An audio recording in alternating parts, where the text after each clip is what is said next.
Men make payment to all harlots, but you made your payments to all your lovers, and hired them to come to you from all around for your harlotry. You are the opposite of other women in your harlotry, because no one solicited you to be harlot. In that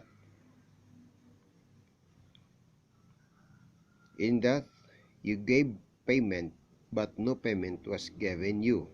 Therefore, you are the opposite. Cebuano.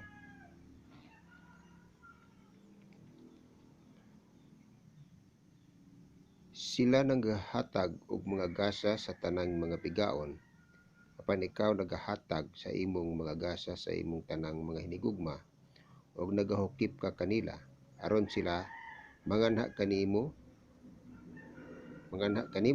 sa tag sa kakiliran alang sa imong pagpakighilawas.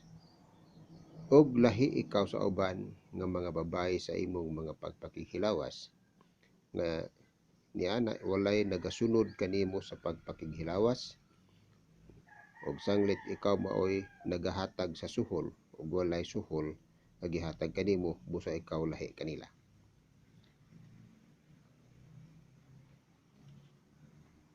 So, maayong buntag, magandang umaga po sa lahat, magandang araw sa lahat. Nandito tayo ngayon at pagpatuloy natin yung sinasabi natin my own suggestion on how to solve the vote buying in our nation, in our country.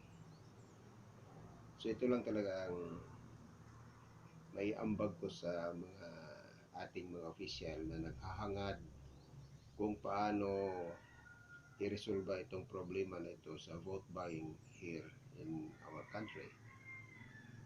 So magtatagalog na lang ko dito, baka mayroong mga iba dyan hindi nakakaintindi ng dialect namin dito sa Mindanao. Itong Cebuano, Mindanao, Cebuano. Oh. Iba yung Cebuano, Bisaya. So dito sa Mindanao, iba ang aming mga dito. Mix ang mga dialect namin dito. So ako nga ay isang katutubo dito sa Mindanao at isang naghahangad na mahinto itong vote buying na nangyayari sa ating bansa ngayon. Kaya sa unang video ko, yung ina-upload ko dito sa YouTube, dito kay Edgar Sofia na channel, kung paano natin i-solve itong problema na ito. So yung una, yung suggestion ko na yung mga intellectual levels lang ang pwedeng magkaroon ng eleksyon. Yung sila ang mag-select ng mga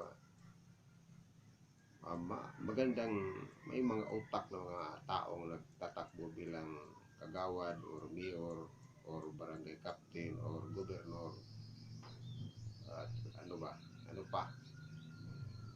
So sa aking pag-iisip, yung sinasabi kong may intellectuals lang, yung talagang may alam. O yung may mga alam lang ang hindi lahat na tao na nagbuboto makaboto na. Kasi ang nangyayari sa nakaraang eleksyon natin, pati yung hindi marunong sumulat ay sumasali doon sa sa halalan, at ang nagawa nila parang nagawa lang ng uod, wala namang laman yung ballot paper, wala. Ganun lang sa ang laman. Walang nasulat na barangay captain, walang naisulat na barangay kagawad, wala. So isa yun sa aking concern, na yung talagang mayroong alam, yun lang ang makaboto, hindi na yung walang alam. So yan ang isa sa aking concern, yung sinasabi ng federal system of election. Only the intellectuals can vote.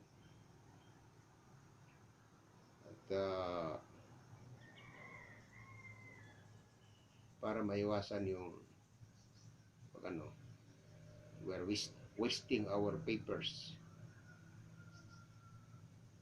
wasting our times.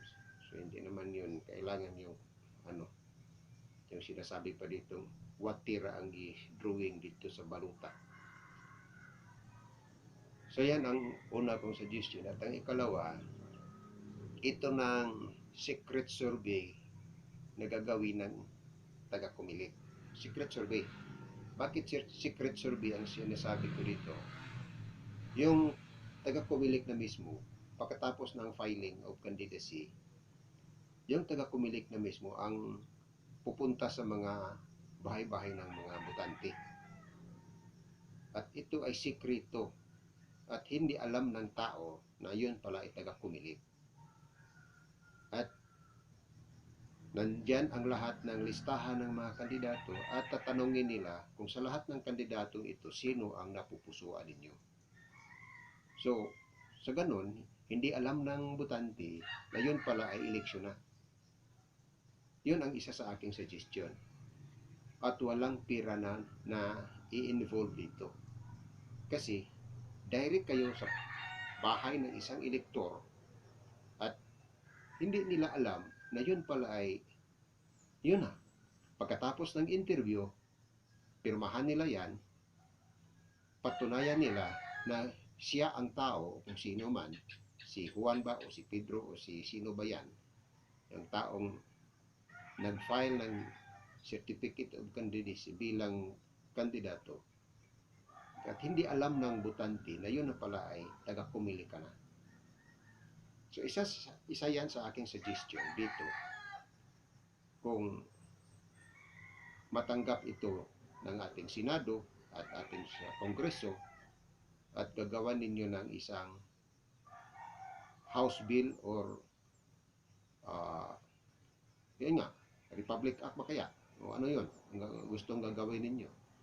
Kasi nakikita ko yun kasi isa ako sa tumatakbong nagtatakbong kagawan at alam ko ano ang nangyari sa panahon ng botohan. So yun nga, suggestion lang ito. So kaya nga si President Bongbong Marcos, sir, sana mapakinggan ninyo ito at mapanood ang aking video at bigyan ninyo ng pansin at you try to think kung ano, may kabuluhan ba ito, may kwenta ba ito, itong kwentong ito ay mayroon bang kwenta o wala.